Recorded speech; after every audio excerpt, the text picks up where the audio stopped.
개혁신당 지지자들이 형이라고 부를 정도로 굉장히 편하게 생각하는 정치인입니다.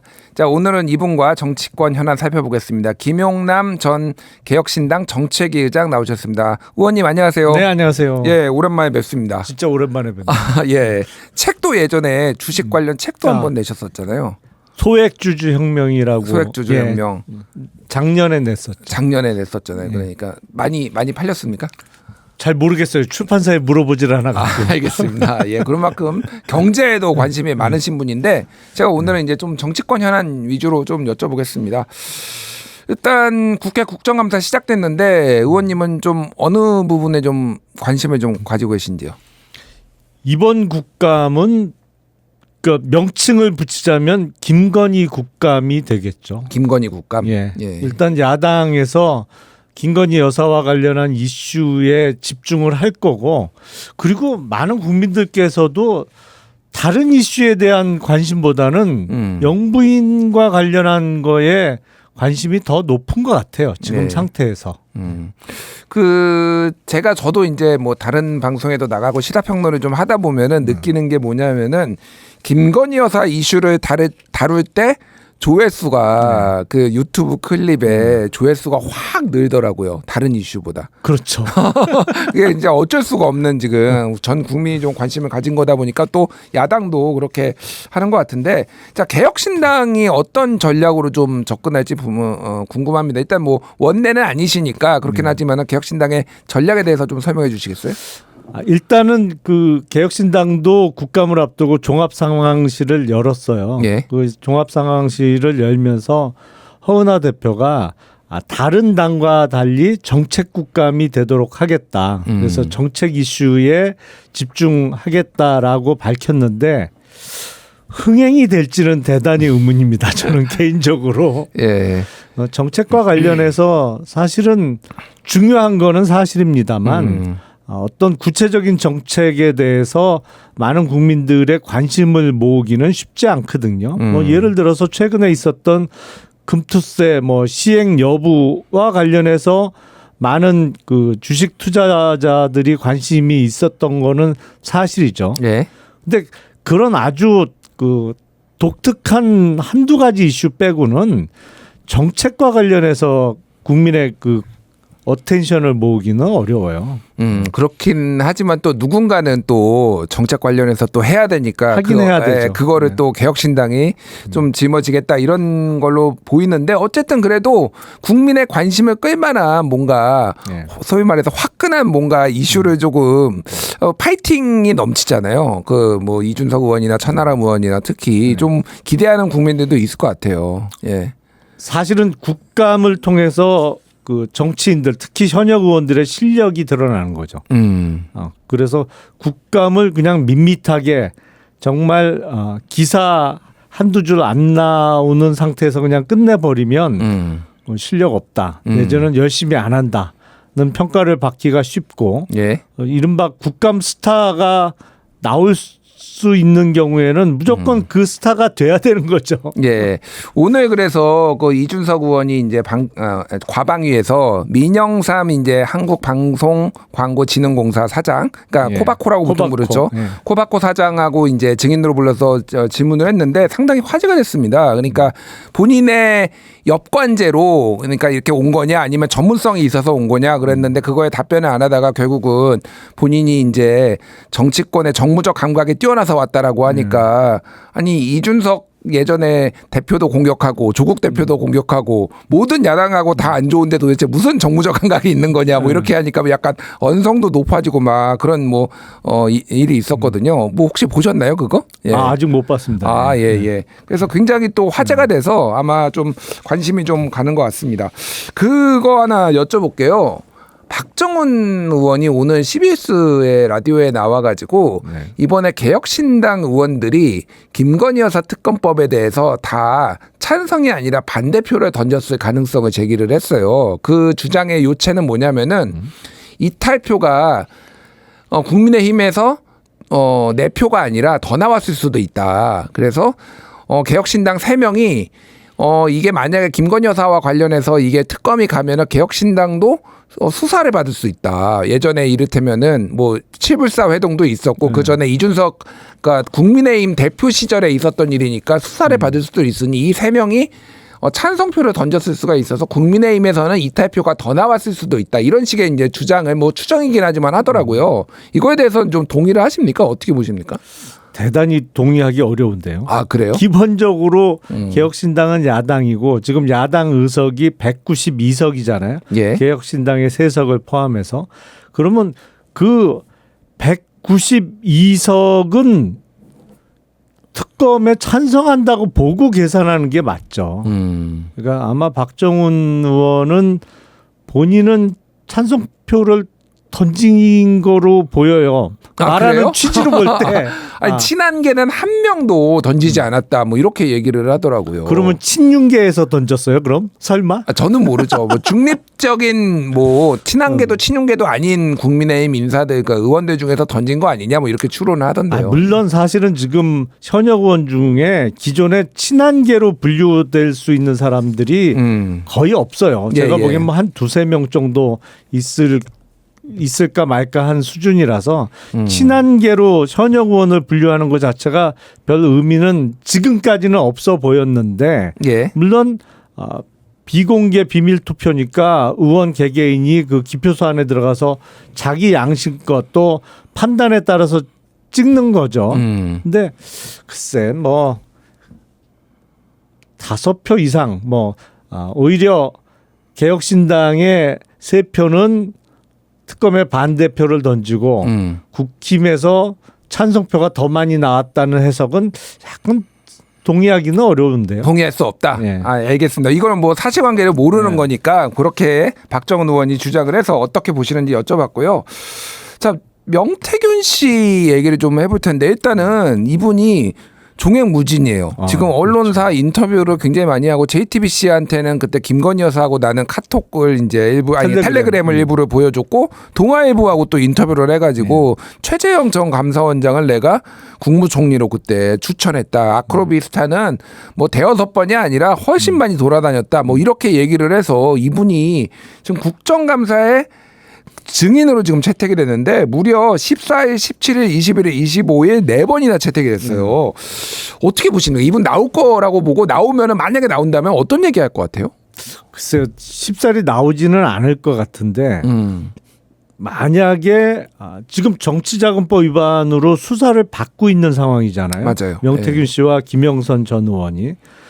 검찰에서 어떤 그 액션이 나온다고 하면 국감장에 나올 수도 있겠죠.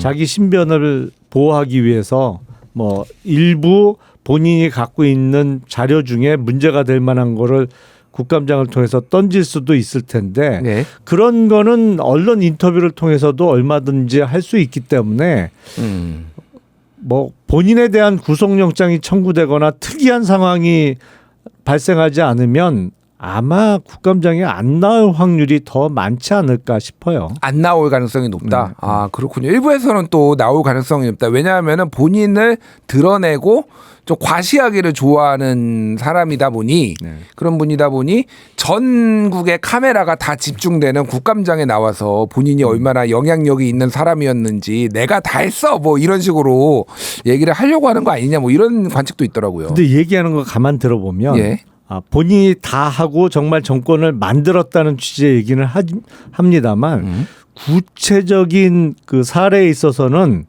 본인이 얘기했는데 안 된 것만 얘기하고 있어요. 그렇잖아요. 최재형 국무총리 추천했는데 안 됐다. 뭐 이준석 대북 특사 얘기했었다. 뭐 이런 근데 다 안 된 거잖아요. 그렇네요. 예. 왜냐하면 된 걸 얘기하면 그게 바로 국정농단이 되거든요. 조언일 수도 정책적 조언일 수도 있는 거잖아요. 누군가는 이렇게 얘기를 할 수가 있는 거 아닙니까?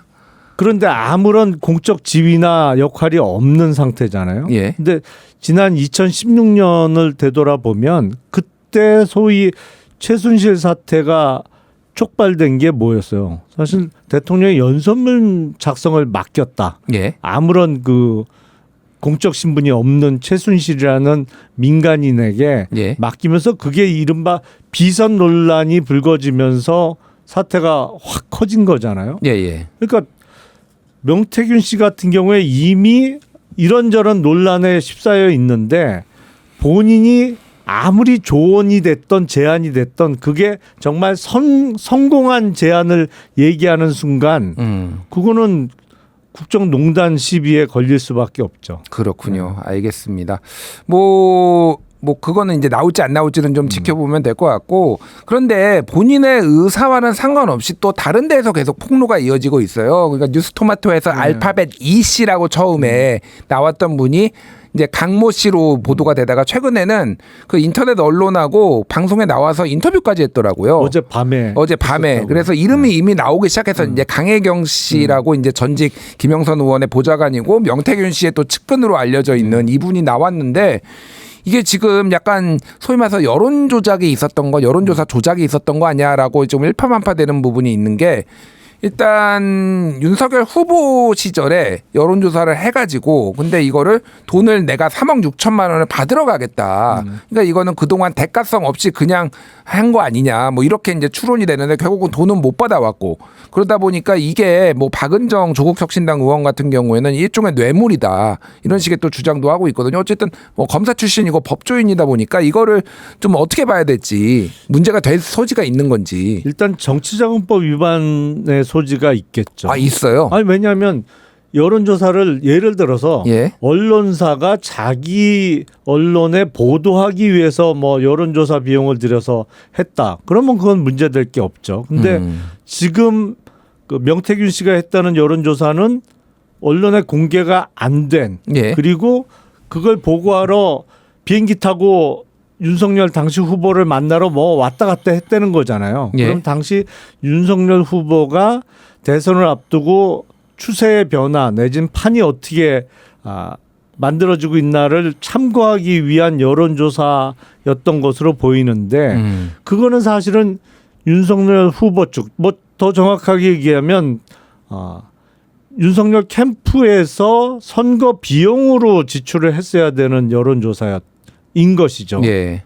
근데 MBC 보도에 따르면은 국민의힘 당시 캠프에 그런 돈이 지출된 흔적이 전혀 없다고 또 나왔거든요. 그렇죠. 예, 예. 그러니까 이게 일종의 명태균 씨 내지는 그 3억 6천만 원의 여론조사 비용을 누가 부담을 했던 그 사람들이 윤석열 후보를 위해서 비용을 쓴 거잖아요. 예. 그러니까 이거는 정치자금을 사실상 지원받은 꼴이 되는 거죠. 윤석열 후보는 그냥 모르고 여론조사 이 사람도 가져오고 저 사람도 가져오니까 뭐 잘 참고하겠습니다 이렇게 했을 가능성도 있지 않나요? 그러니까 사실 확인은 필요해 보입니다만 예. 명태균 씨의 그동안의 언론 인터뷰 내용을 종합하면 하도 재촉을 해서 내가 빨리 들고 가야 된다. 예. 라는 얘기를 했잖아요. 뭐 윤석열이가 하도 재촉한다 뭐 이런 표현을 썼죠. 예. 거기는 절대 호칭도 안 붙여 그냥. 그러게 말입니다. 예. 예. 너무 편하게 얘기하는 것 같아요. 예. 그러니까 그런 게 사실이라면 당시 윤석열 후보가 알 수 있었던 상황이잖아요. 아, 충분히. 재촉을 했다라고 하니까. 아니, 그러니까. 그 그렇군요. 여론조사 빨리 비공개 여론조사 실시해서 갖고 와. 예. 결과 나오는 대로 바로 빨리 나한테 와서 보고해. 뭐 이런 상황이었다면 몰랐다는 거는 말이 안 되죠. 알겠습니다. 자, 이제 그 국민의힘 얘기를 좀 해볼게요. 지금 한동훈 대표가 김대남 전 청와대 선임 행정관 관련해서 지금 당무감사 뭐 이제 윤리위 가동하고 굉장히 좀 강경하게 나가고 있어요. 네. 왜 그런다고 보세요? 한동훈 대표 입장에서는 영부인을 때릴 수는 없고 예. 가장 약한 사람 신나게 패고 있는 거 아닌가 싶어요. 약한 사람을 신나게. 아니 그 중에서 예, 이제 팬다는 표현보다는 이제 진상 규명을 조금 하기 위해서 공략하고 있다 뭐 이 정도로 뭐 그렇죠. 하겠습니다. 공격하는 거죠. 예.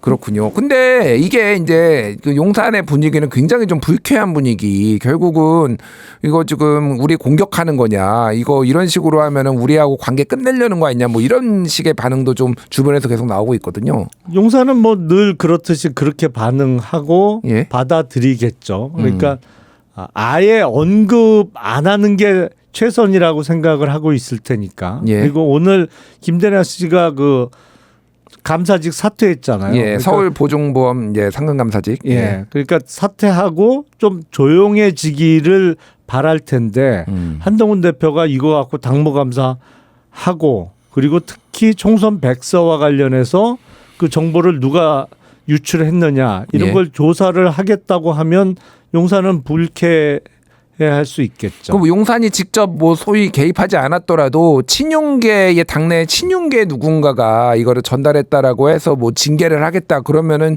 당내 갈등과 분란이 조금 좀 명약관화하다 뭐 이런 얘기도 나와요. 그렇겠죠. 근데 그게 입증이 가능할지는 잘 모르겠어요. 이 당무감사라는 게 예. 어떤 강제 수사권이 없는 거잖아요. 그냥 불러다가 문답하고 뭐 이렇게 그것도 안 나오면 잡아올 방법도 없어요. 특히 김대남 씨 같은 경우에는 탈당해 버렸기 때문에 예. 이미 당원이 아니라서 나와서 뭐 조사 받아라 하기도 어렵거든요. 근데 수사 의뢰까지 하겠다 뭐 이런 입장이 그러니까 있던데. 그거는 다른 국가기관의 힘을 빌려야 되는 상황인데 예. 국가기관이 과연 한동훈 대표한테 협조할까요? 아, 또 그렇게 보시는군요. 그러니까 아직 이제 윤석열 대통령이나 권력의 힘이 세니 조금 그러니까 사정기관들이 그렇게 움직이지 않을 수도 있다. 뭐 이런 관측을 하신 거죠, 그러니까. 아니 기왕 편먹으려면 지금 권력하고 편먹는 게 낫지.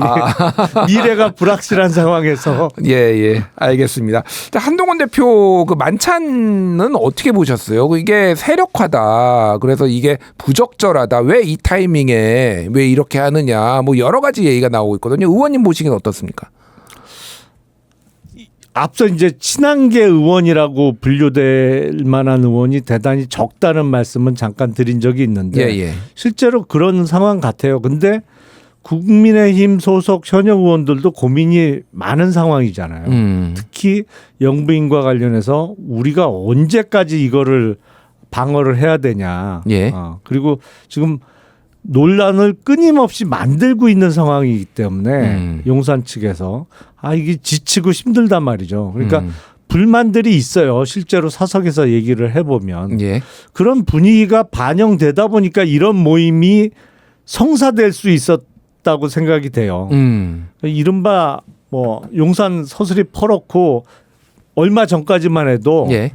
한동훈 대표 쪽으로 가까이 다가가기가 좀 어려운 분위기가 있는 게 사실이었거든요. 약간 위축됐다 이런 얘기, 친한계가 위축됐다 이런 얘기들이 좀 나왔어요. 그렇죠. 이른바 이제 자기한테 한동훈이 묻으면 안 된다고 생각하는 사람들이 한동훈이 묻으면 안 된다. 예. 많았던 게 사실인데 예. 이런 모임이 가능해지고 그리고 실제로 거기 확인이 좀 필요하겠습니다만 일부 언론 보도에 의하면 20명이 넘는 의원들이 참석했다고 알려지고 있잖아요. 예. 그럼 이게 세가 확장되고 있다는 얘기밖에 안 돼요. 왜냐하면 근데 원래 19명의 친한계가 있었다고 얘기가 되는데 뭐 20명이면은 비슷한 거 아닌가요? 확장되는. 아니 일단 그게 지난 전당대회 때 한동훈 당대표 후보를 도왔던 현역 의원들의 단톡방 멤버들이잖아요. 예. 근데 거기 이제 송석중 의원이 밥이나 먹자고 제안을 했고 일단 제일 먼저 단톡방 멤버가 아닌 사람 중에 참석하겠다고 의사를 밝힌 사람이 육선의 조경태 의원이란 말이죠. 예. 그리고 몇 명 더 온 것 같아요. 그 단톡방 멤버가 아니었던 사람들 중에. 뭐 원래 명단에 없었던 사람이 주진우 의원도 왔고 뭐 김재섭 의원도 왔고 뭐 이런 얘기들이 들리더라고요. 예. 그러니까요. 예. 원래는 그 사람들은 그 대상이 아니었어요. 그 단톡방 안에서 이루어진 이야기인데 더 참여하는 의원들이 있었다는 것은 예.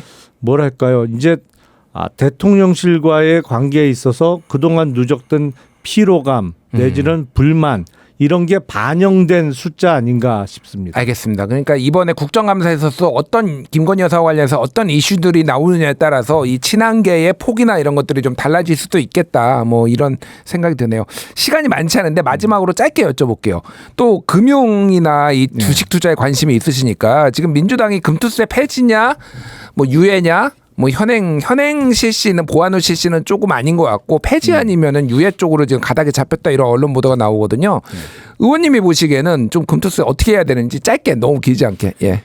일단 내년 1월 1일부터 시행하는 거는 무리입니다. 무리다. 그리고 예. 지금 사실은 안 그래도 한국 주식시장을 아예 떠나서 이른바 주식 이민 내지는 투자 이민을 가는 사람들이 너무 많아요. 그러니까 한국 주식 투자 안 하고 미국 주식한다. 차라리 중국 주식하겠다는 분들이 너무 많아서 지금도 한 달에 약 2조 원씩 돈이 미국 시장으로 빠져나가고 있습니다. 네. 이 상황에서 유일한 한국 주식의 장점이었던 매매 차익에 대한 비과세를 없애버리면 한국 주식에 투자할 사람이 너무 줄어들어요. 그래서 지금은 분명히 시기상조고 제도를 완비하고 국내 주식 투자자들을 보호할 수 있는 거를 마련한 다음에 그다음에 과세를 하는 게 맞다고 저는 생각합니다. 알겠습니다. 오늘 말씀 여기까지 듣겠습니다. 지금까지 김용남 전 의원이었습니다. 의원님 감사합니다. 네, 고맙습니다.